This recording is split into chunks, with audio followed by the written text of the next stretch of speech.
fun, friendly, interactive, and free, and taught in English and Spanish. We are Texas A&M AgriLife Extension, helping Texans make their lives better. Thank you for listening to Lone Star Community Radio. This program was broadcasted and recorded live from the LSCR studios in downtown Conroe, Texas. Lone Star Community Radio is supported by listeners like you. Donate and sponsor today. For more information on getting involved with Lone Star Community Radio, contact us at lscrstudios@gmail.com or visit us online at www.irlonestar.com. You are listening to Lone Star Community Radio on 104.5 KCZWLP Conroe and 106.1 KZCCLP Conroe and worldwide on irlonestar.com.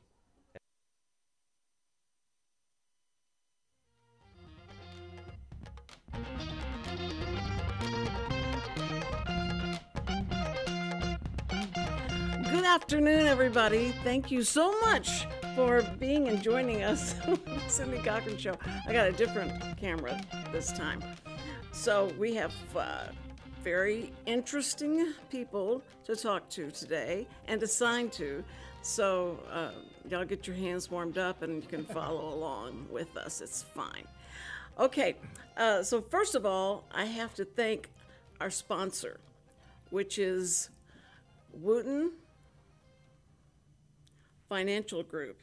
They sponsor us, so if it wasn't for them, I have no more gas in my car. I have to walk here and everything. So it's very, very sweet that they came along and sponsored us. Thank you, Wootton Financial Group. They're great. They came on and talked about the bank thing that's going, happening, and kind of explaining why the banks are going crazy and all that. So they're a good person to have on board. Anyway, so today I have three very interesting people. This man here is someone that I've known since the 70s. Isn't that terrible? I know, the 70s, a long time. Yes, it's just surprising that we still are here signing. It's amazing. But you know what they say about interpreters? They never die. They just sign off. You never heard that?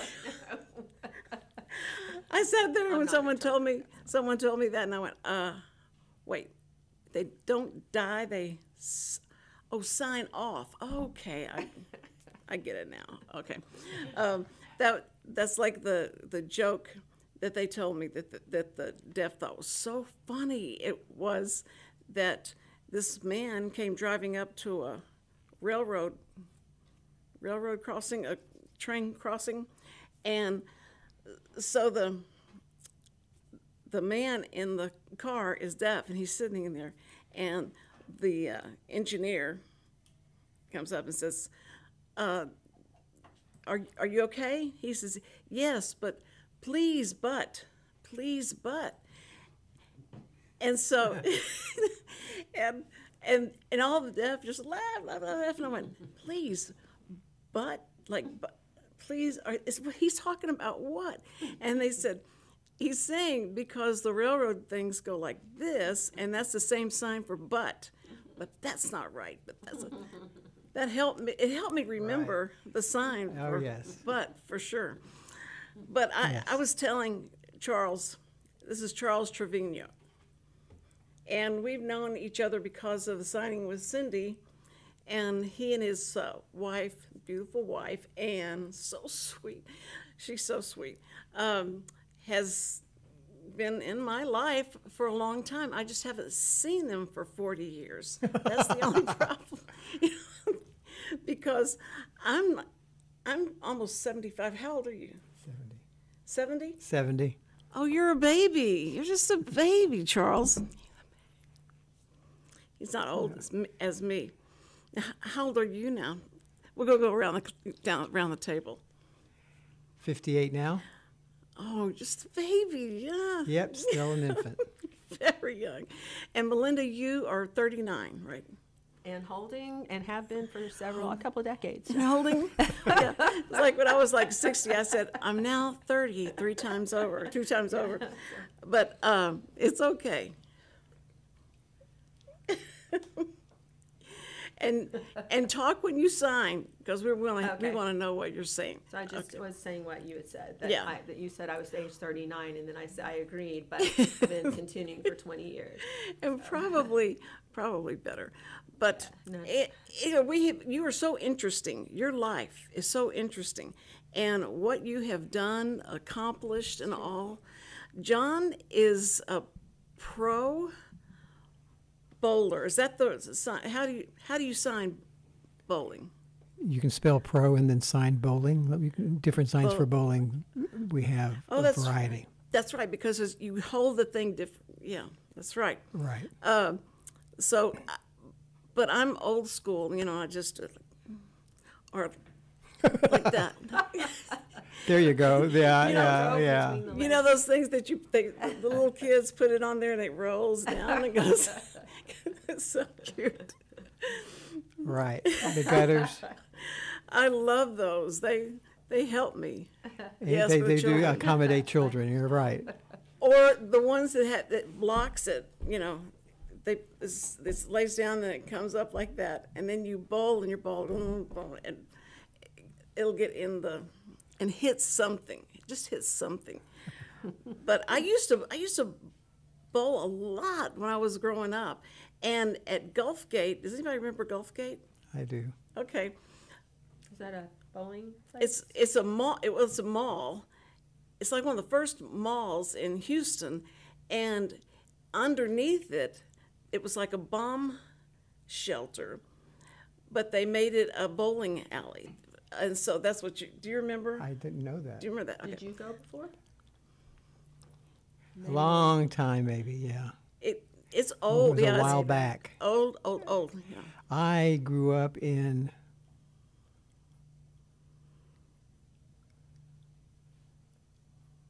the what area?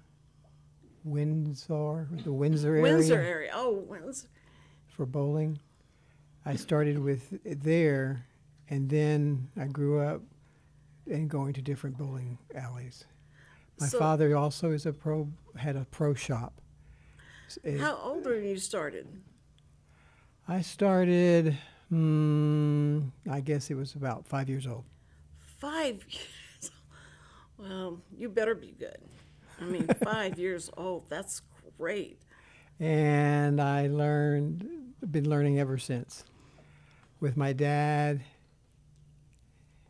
the YABA League for Kids got me involved with that, and then we went on and grew up more, and then I went from there and started picking up more techniques. And I have a brother that's involved with us as well. So we all bowl together like a family of bowlers. Even my mom, my aunts, and our people were all generationally become bowlers. Well, what they say, the family that bowls together, stays together. There you go. I think that's good.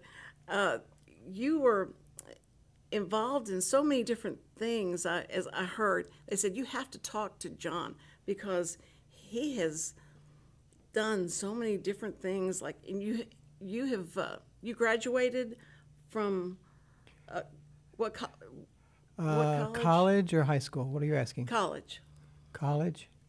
Southwestern Institute for the Deaf in Big Spring, Texas. That is amazing. And you wanted to become what? What did you study? My major was in dental lab. Ah. So I was graduated from there with that discipline. Then I got other jobs. I've worked with for 6 months that just didn't. The dental lab just didn't go for me. I decided to change careers. I couldn't sit there in one place all day long and just walk around to get some water or whatever. So I thought, I'm going to have to leave.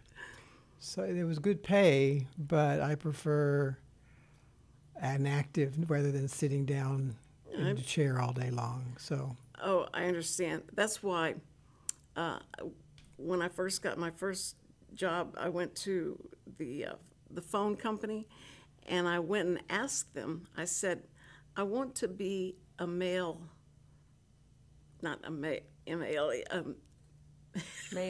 Male? yeah, a male person, and deliver Okay. them. I want to deliver the mail, and they said, wait, that's what you want to do? Normally, that's what we, people that don't do very good or we think are pretty dumb, we put them in the mail room. But you want that job? I went, oh yes, because you got to walk everywhere, you talk to people, you give them the mail, they're so happy to see you. And they said, but you should want to be higher, you should want a better job than that. It'll help you. And Oh, yes. I said, well, okay, if something else comes along that I'm interested in, I'll let you know. They said, we will let you know what we want you to do. So I ended up with doing, I was the person that would draw for the people that put the phones in homes and different things. So, but I had to draw up the plan for them to do that. Okay. And that's what happened. I mean, was what I got promoted to, and it was so boring, so boring. But they warned you, right? They warned you it was going to be boring or not? Oh no, I thought this is going to really make your success and your job. You can get a better job and all of that. And I was like, that's boring. But I understand what you were feeling, that you want something that you can move around or you. Yeah. Right, got to be active. I prefer working and the outside as well, like just being sociable with people rather than sitting all day in my cubicle. I got to walk, I got to talk, I got to work with other people and just get that feedback. But if staying one place and sitting down the whole day would drive me absolutely crazy. I get stir crazy, don't know where I'm going, don't know what I'm doing. But I didn't know, so I really didn't care for that. I really care about being around other people. But I have heard that you now are an Uber driver. Yes, that's correct. That is so awesome. And so hearing people maybe saying, how can he drive if he's deaf? How can he drive people and talk with them and all? But our technology is you text anything you want to say, right? Exactly. I work for Uber for 7 years now. That's great. And the first time people started coming with me, they'd look at me kind of askance and say, "You're deaf?" And they became a little jittery with me driving. Can you drive well enough for us? And I became uncomfortable sometimes with some of their questioning, but I just said, you know what? Let me just show them that I can drive. You have to So I have better visuals around me than they do, than you who are sitting in my back seat. Drunk. But I just kept on driving, and then later I got 5-star ratings. So then people were more, he can drive. So took maybe 7 years for my star to hit the 5.0, and it's still that way till today. That's impressive. Did you have to say, I'm not blind, I'm deaf, I can see the road and I can drive? I'm very visual. I think that deaf people or deaf drivers are more sure, safe than the sure. people that are not deaf, because we use our eyes all the time, every day, everywhere. The deaf people have to get reduced in insurance costs because of their driving records and stuff like that. But we're showing those people that we can do things. Now, mind you, not always do everything perfect. Like sometimes a deaf driver can be in an accident, of course, once in a while. Sure. Maybe something like that can happen. Like a hearing, yeah. But I'm telling you, the percentages of being careful with hearing people's visual cues and deaf people's visual cues, we're better at it. We have a reduced incident rate. The hearing people, they're the ones that has many reasons why maybe we should be They're maybe on their phone, they may be listening to music, they may be things going on loud, they may not be paying attention, they're distracted all the time. And Oh, yes. they want to turn and talk, but now deaf people have to be careful, not because they will talk to the people in the back seat from the front seat, and sometimes they want to turn around to talk. Well, you just stepped on my toes because of not being, well, if you're a mom, let me put it this way. If you're a mom, you learn to be able to drive with your knees and beat the kids in the back seat and make them behave and also put on your makeup all at the same time. Oh, yeah. And yes. Honestly, I am guilty of the same thing. I tell you, I do that all the time. I have one knee that drives while I talk in sign language. Right, that's right. There you have it. I told my daughter that to not ever drive like Daddy drives, because when he signs to you, please do not, because Daddy has the experience, but she didn't. But I had to tell her the truth, that it's not driving safely that way. So I often have to remind her. That's right. And myself. But you never drive like that during Uber, right? You always Correct. have both hands. Okay. Yes. No. 10 and 2. No, it's my job, so I've got to be Right. very careful. Right. It's my responsibility for safe passage for these clients and get them safely home. But my grandchildren, they were little. I couldn't wait for them to be able to talk, and I drive them everywhere. And now that they can talk perfectly, they're always yelling at me like, "Slow down! Watch out, Grandma! Watch out!" And I said, I can't believe I couldn't wait for y'all to talk because they're always Complaining. Yes, and complain. Oh, it's one of their chests uncaving. They complain all the time. Now, Melinda is our other guest, and I met her at the Ark. Is that what you say, Ark? Like Ark that? Church. The Ark Church. Ark Okay. Church. He gave it the sign name, right? It was, yeah. I think someone. I think it was already established. Only I don't deaf. remember. I just know that No. I think that we liked it love- because it had fluidity to it. It was nice to see that it was an I arc. love that. That's a great design for it. Well, the first time I saw it was with you, so I thought you decided. Okay. Well, that was such a long time ago that I don't Well, remember. I was trying to contemplate, how am I going to get in touch with deaf people if I have no deaf people around me or where I live, where I go to church? There's no one. But I wanted to do this show on Tuesday. So I start calling. I call schools and any place that I thought they may have a program like this.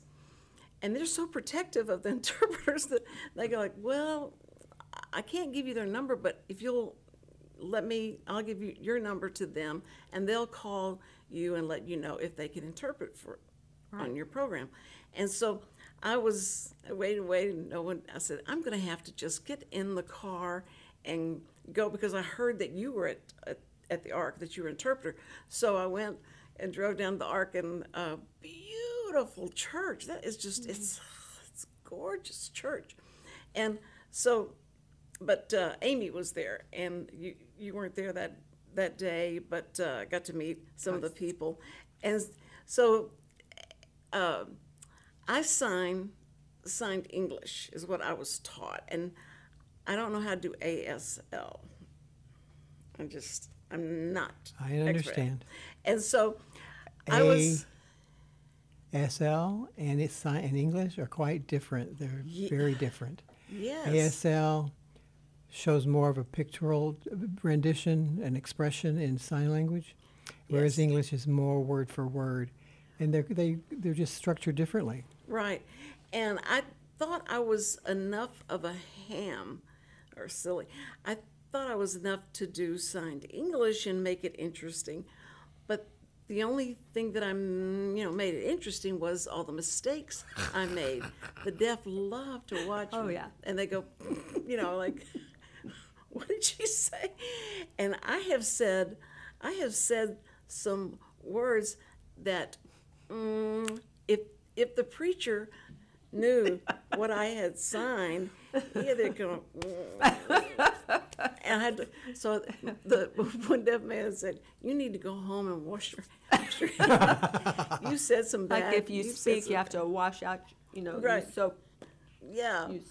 You wash your mouth out. So instead, you wash your hand. He told me one time. He said, He said that was such a lousy job of interpreting. It's like you just washed your hands and you couldn't do a thing with them. And I said, yes, that's okay, fine. And that was Larry Butler told me that, and he said, you need to come home with Yvonne and I and let us show you the street language and the language, not only church, like all you know is church signs. And sometimes someone wants to tell you something and you don't know what to sign. So I went over to their house and sat, and they taught me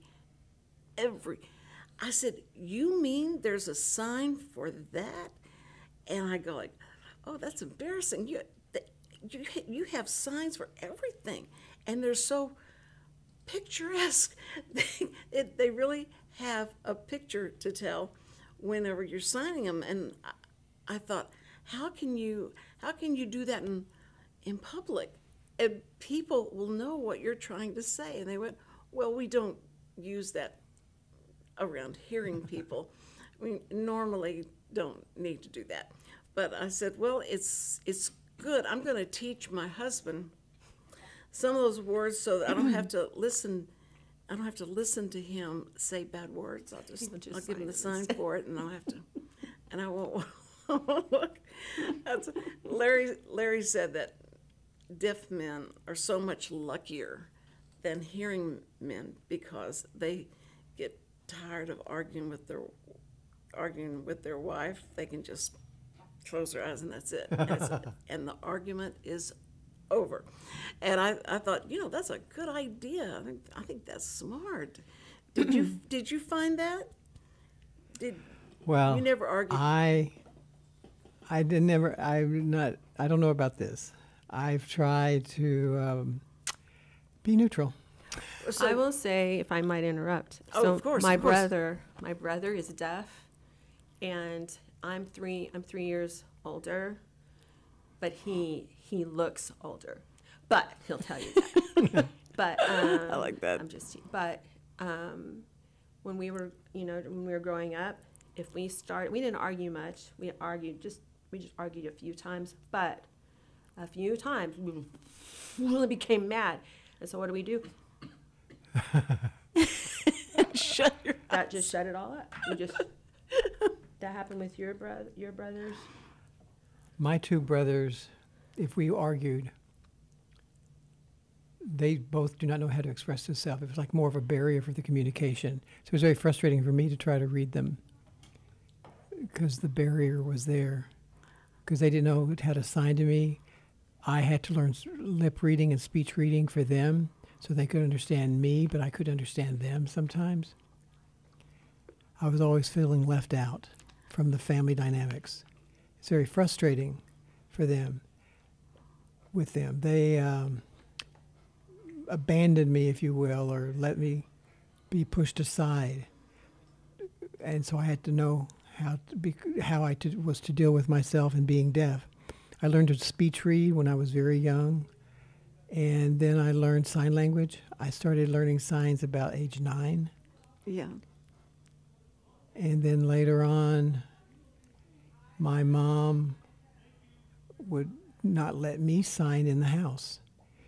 She wanted me to speak. She didn't want me to use any sign language. It was very frustrating for me that my only access to education was how to express myself, whether you're angry or how do you tell somebody that you're that way. So it got more deeply rooted in me that I had to know because the barrier of communication was so strong. And I grew up, so it seemed like forever growing up until later. Well, they still today, my brother Scott knows some sign, can sign a little bit, but he doesn't sign with much skill.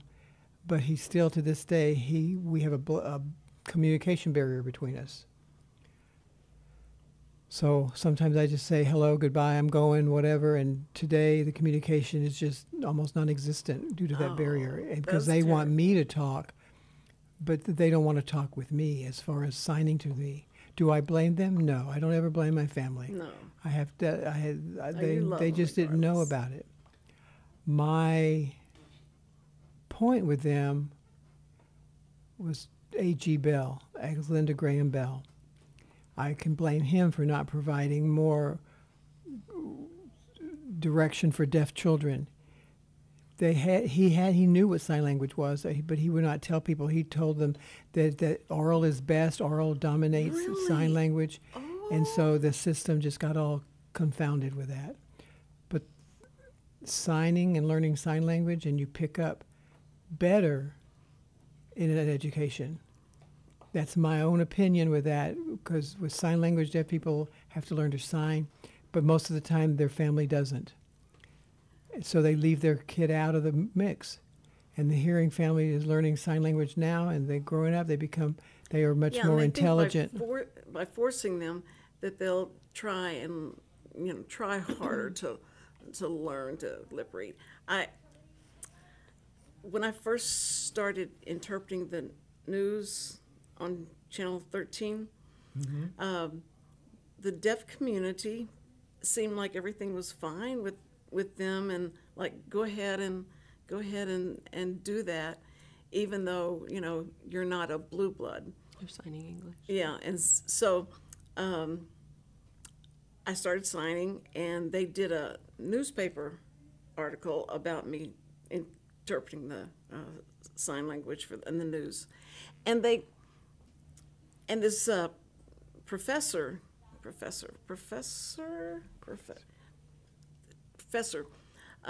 called the station and complained about me signing because I was going to make people think that's how the deaf people communicate, was through sign language, and they want everyone to lip read and be more hearing.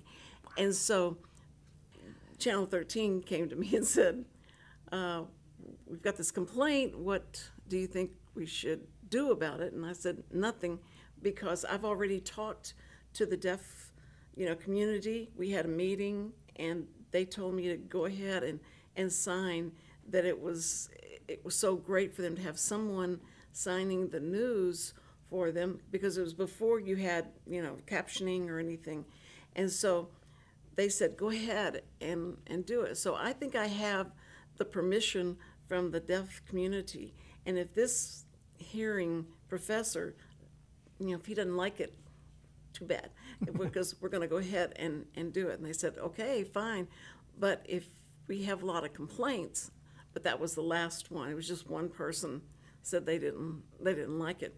But my experience was that the teachers at my cousin's school would not allow them to sign, and the deaf kids would go outside and play, and they would all sign to each other and not let the teachers see them.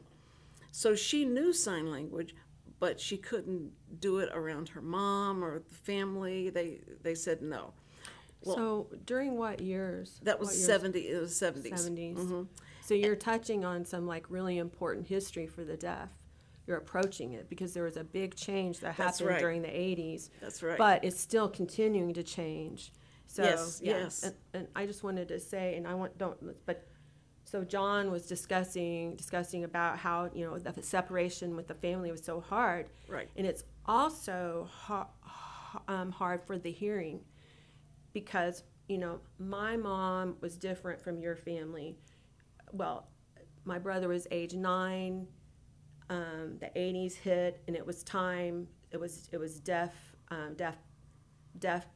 power now, I think it was. deaf president now. Deaf president now. Deaf president now, The which deaf- has to do with It's called Gallaudet. DPN, But my mom, Gallaudet University. so my mom immediately, so it started to change where they stopped the oral and they started the signing, and so my mom immediately went to community college to start learning sign and brought it home. Now it's English, but still it was signing some. But still, even to this day, the separation between the hearing and deaf, people don't understand. It's such a deep pain. And like, for example, my mom and my dad, during the time they were in the hospital, and they were dying. They were dying. I don't know how you say dying, but they were slowly dying. So Charles and his wife, they're like awesome expert interpreters. And so both times, his wife, Ann, first when my dad was dying, she came to the hospital. My brother was there. I can sign, but not like, like a pro at all. And my brother needed to understand what the doctor was saying, and we needed to make decisions about just legal things. And so his wife came, she volunteered, but we paid her later because they deserve to be paid. But, to, and just, helped us communicate, and my brother to understand what was happening with the doctors, with the legal. And then she came to all my children came to the hospital, except one who was in Africa, but he's the Army. But and so then she sat there, and we were all in a group there, and we had a family discussion, and my brother was involved, and it never happened before. But she caused that to happen. People don't understand how important interpreters are for a family, and for a deaf family member to join with a hearing member. And so like my brother told us stories I never understood before. He had told me before, but I didn't understand it. Like, it was like amazing, like spiritual stories and stuff. Anyways, I didn't mean to interrupt. From the hearing perspective, I want you to understand how important it also is. And it's heartbreaking, the separation. Yes, that related to going to the hospital with hospital issues. I've gone through, like, my dad was in the hospital, and I asked, live interpreter, please. I do not want a VRI, a video relay interpreter, on the computer. Because the signal normally fails, and we can't get anything processed with this so-called interpreter. So now we have a live interpreter coming, and it saves us time. It gets the process being more efficient. Everything is really good. And I have said, they said, these are my rights, people. You have what you're saying. I want a live interpreter. That is what I say is equal accessibility. But the hospital try to take over, and they try to run the show with saying who controls what. But I should be the one controlling this. But I have to fight and get into discussions about it. So it took over an hour, but after that discussion, they finally got an interpreter. But I'm telling you, it was very frustrating for me sometimes to have this fight with the deaf. The deaf community knows what's going on. It has improved accessibility for deaf people to a point. They got to provide an interpreter who is live, on the spot, comes to the hospital, whatever. If not, it doesn't work. The interpreter must be accompanied, the deaf person, and everything will be fine because we're all on the same page. And that's my opinion. That's my way of looking at it, that everything is related with policies, procedures, rules, what have you. So you have to fight the system. Yes.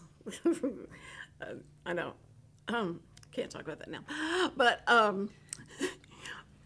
I was, my cousin was deaf, and they found out that she was deaf. It was a lot of, red flags, but she was, I think she was even like 5, and they finally decided that's what's wrong with her. but her mom just didn't want to accept it, and she was going to make her hearing. And so I found out that they were signing at school. But the school told her mom, don't let her be around Cindy Cochran, because we want her to lip read, we want her to talk, and if you want her to become more like hearing, then don't let them be around each other.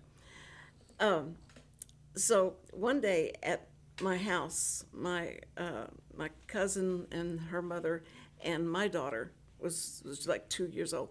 They were playing outside, and we were inside talking, and all of a sudden, my little cousin comes running in, and she's trying to, and no one's looking at her. Yeah, and so her mother says, use your words, tell me what's wrong.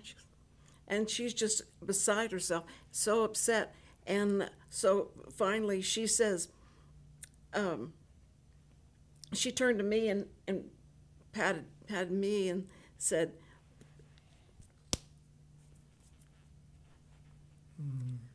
and I said, The baby fell down. Yeah. Hurry, come help. That's right. So I went out there and got her, and I came back in. I told her mother, I said, you see, she was afraid to have to sign because of what y'all are telling her, and she knew that this was important. She knew that it didn't matter how you communicated, as long as you communicated that story, that she had fallen and she was hurt.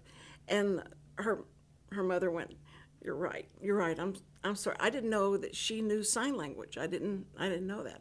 And so Brenda told her, she said, yes, we sign when we're playing. Everyone signs, but they don't let the teachers know about it. And so it was like a huge lesson for her.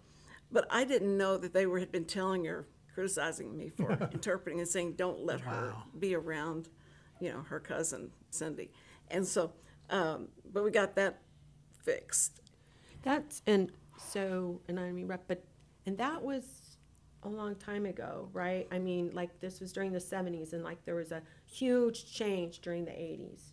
And it started like in Gallaudet with the deaf president now, which was not for a deaf president of America, right, but for a deaf president of Gallaudet University. Right. And so eventually they gave in, and it was the first deaf president. And his name was J. King Jordan, I think. But anyways, and so he and my brother, they're the same generation. But, and I feel like, to be fair, I need to say there are some deaf friends who they can read lips, and it's been good for them. And my brother would agree with that. Mm-hmm. He's more in the education world. Mm-hmm. But I know that things have changed. Like, I'm curious, like, for today, like the younger deaf, I know some have cochlear implants, but they're not as helpful. They don't help as much as people think. Right. I don't know. There's an ongoing discussion and even argument.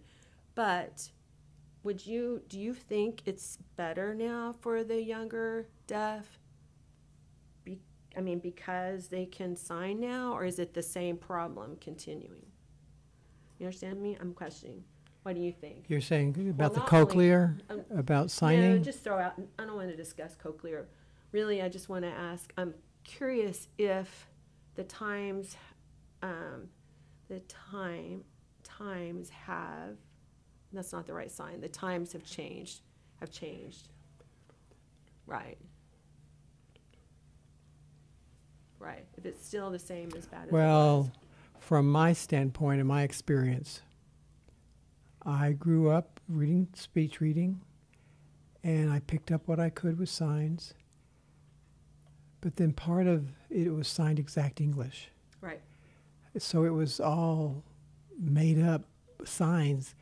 Wasn't ASL. So Texas School for the Deaf exposed me to more ASL than the C signs, SEE, sign exact English signs. And with ASL, everything was understandable, and I picked it up fast, and I just got to learn so much. Everything seemed to be visual to me, and so all my information was visual. Compared to the 70s and the 80s, I don't know about so much, in the sense that when I went into school, all the deaf people and the deaf children were socialized and sociable,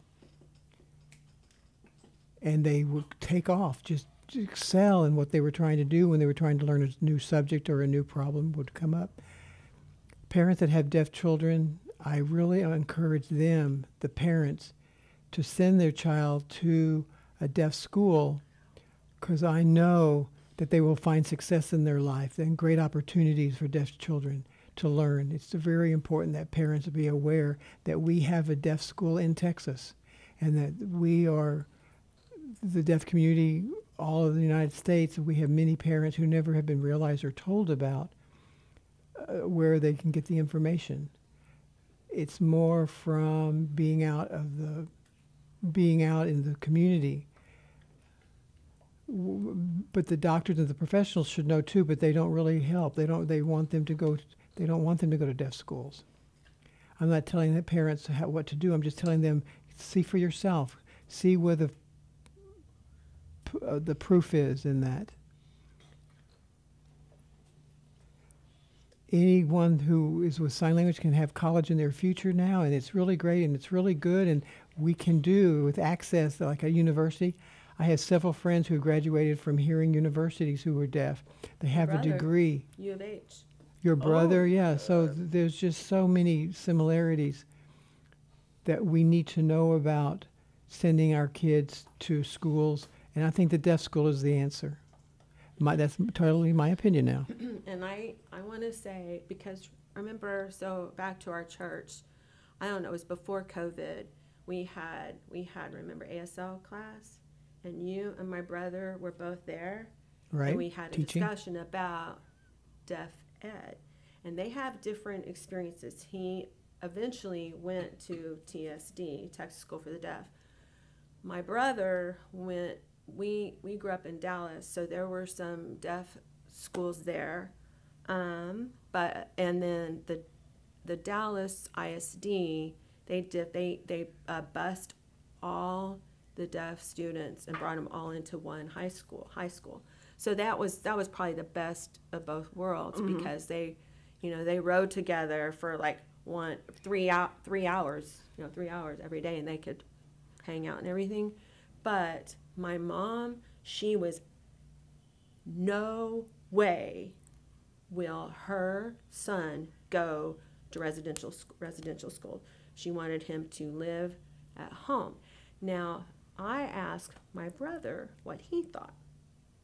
And he said if it was him and his decision, he would move to Austin and allow his child to live at home but have TSD for their school. Exactly. Sure. Let me tell you about my parents' situation. My parents, they didn't know what to do when they had a deaf child. One of their friends that were deaf came and told my mother, they have a deaf school in Austin. And the mother was like, wow, I didn't know that. So they took me to TSD. I was 12 years old, went to the Texas School for the Deaf to look at what was going on. My parents didn't know anything about sign language or anything, but they saw their son do better there. And actually, when I went into that school, at first I was scared. I was like, where am I? What's going on here? And Mom and Dad were going to go home and leave me there. I was going to live on campus. Oh, my gosh. So scared, yes, I was petrified.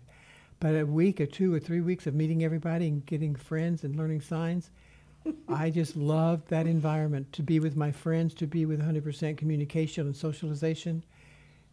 From 6th grade to graduation, I had a lot of opportunities to play sports, football. I played so many things and got so involved, so many. And that's what developed why I could grow up so well, and the fact that my sophomore year, my mother said, come on over. I said, no, I want to be with my friends. And the mother was like, what? What happened? Where it happened to my son? But I was happy. I was content. I had a community that I belonged to.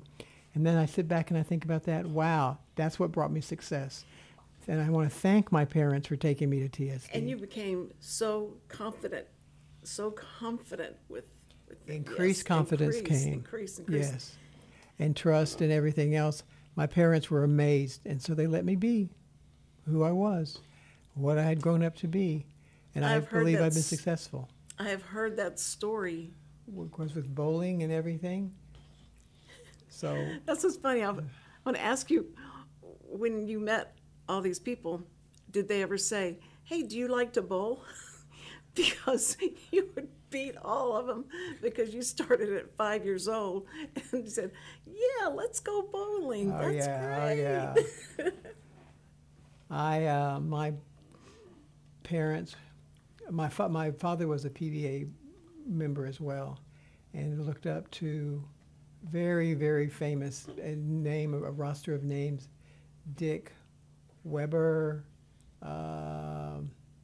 Norm, Dookie, Robert, Lawrence. I'm telling you, these people are very successful bowlers in that tournament, and I looked up to them, and I've met so many famous people, and there was one tournament that I was involved in where I felt that I was grown up. I was getting skills after skill after skill, but sometimes, to be honest with you, my dad, it was my coach, so to speak, but my dad said that I was a stubborn cuss and that I could. I can't imagine that. I'm telling you. Yeah, I was obstinate as all get out. But anyway, I was determined.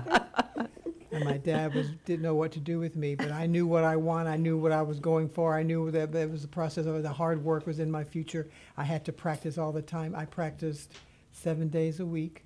Wow. At Diamond Bowl here in Houston, North Harris County. And that's when my dad was the manager of the pro shop. Anyway, Wow. I was a free bowler because I worked there for 5 years. So I got every single day I would practice. It was called pot game. They would bet on you would put money in a pot, and whoever was involved would contribute to it. So I beat them sometimes, and I got all the money.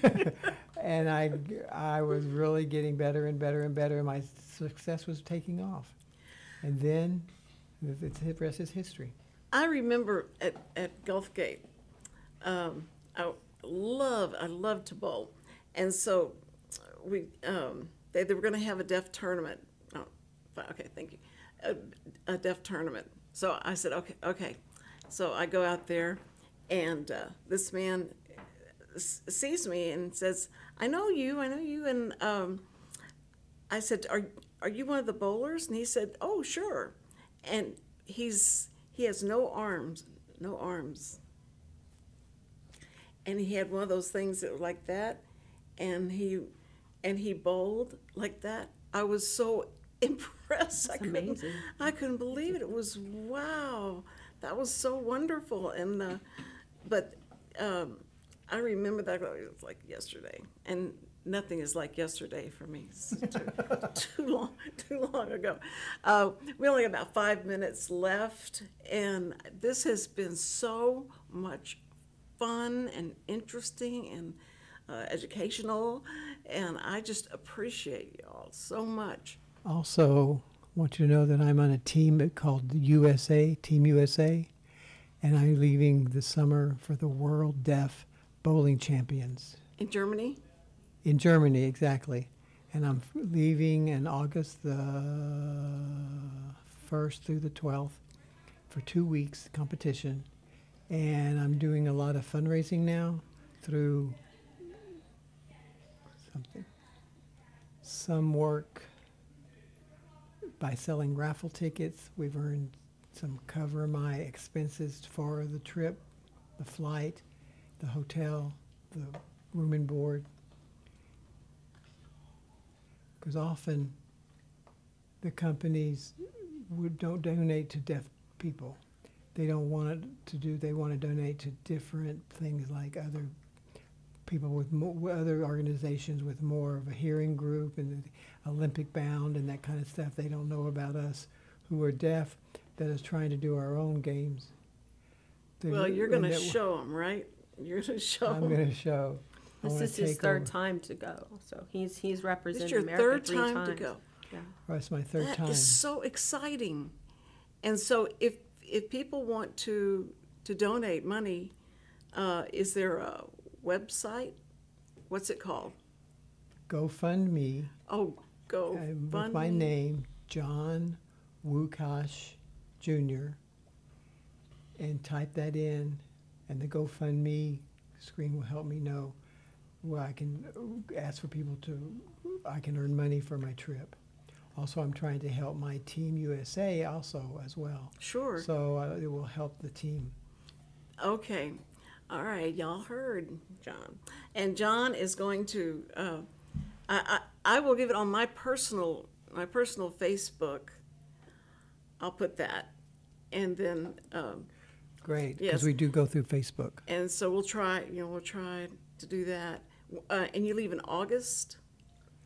I'm leaving July, July okay. 29th. And then I get there in July 30th. And then we have one day to get jet lag away from us and get ready to have 2 weeks of competition. Look, Richard's you've already done it, right? He's already put it on the YouTube. Okay. All right. My camera's over here. Thank you for joining us. Thank you so much, Charles. Absolutely. So good to see you. And Melinda, I'm just so happy to make your acquaintance now. You know I'll be calling on you many times. And John, thank you. Thank you for the invitation for us to be here. Thank you. I'm honored to have you guys, all of you, to be with me. We appreciate it. We'd like to tell you more about what we do at our church at some point too. Well, I want to get you and the preacher to come and for Easter and see if that'll work. he'll come, and would that be okay? Sure, Think it's that'd fine be with me. Okay. Charles has to come too, though. Okay. That's great. No, we co-lead. So. Oh, okay. Well, I just want to tell everybody, thank you so much. Thank you. And first responders, we love you. We just, honor you. Thank you for going in first, and while we're going the other way. Thank you, first responders. Okay, so we'll see you tomorrow, and tomorrow we're going to have the play that's going to be at the Crichton Theater. They're going to do a scene. The actors are going to be here, and they're going to do some of what's going to happen then. So you be here, and you will be entertained. It'll be fun. Okay, all right. Thank you, guys. Thank you, and bye-bye.